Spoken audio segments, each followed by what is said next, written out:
Hi, this video is for the Dakotas and the Durangos 97 to '04.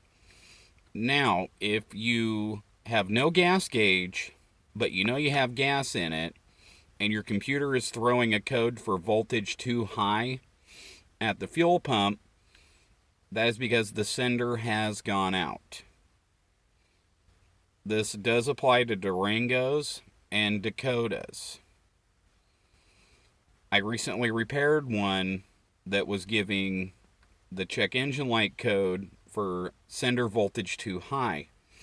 But that was also because the fuel pump was starting to die also, but the gauge stopped working sometime before that. So your sender is in the gas tank and it's all one unit.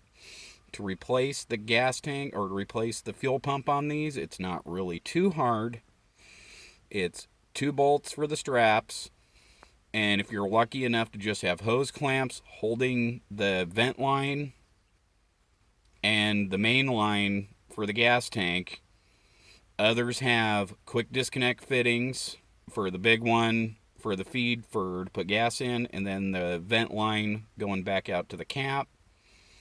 And you should have a single, I repeat, single fuel line going to the top of the fuel sender. You're going to have a vent line at the top of the tank for the evap. If you ever have an evap code, that's the first place I'd look.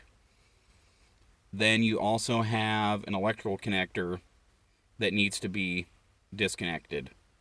But the whole time to drop the tank, depending on the tools you're going to need, is a 15 millimeter deep socket, 3/8 or 1/2 inch with a good amount of extension, a jack, and 2 jack stands. Get it up high enough to drop the tank, and you should be fine.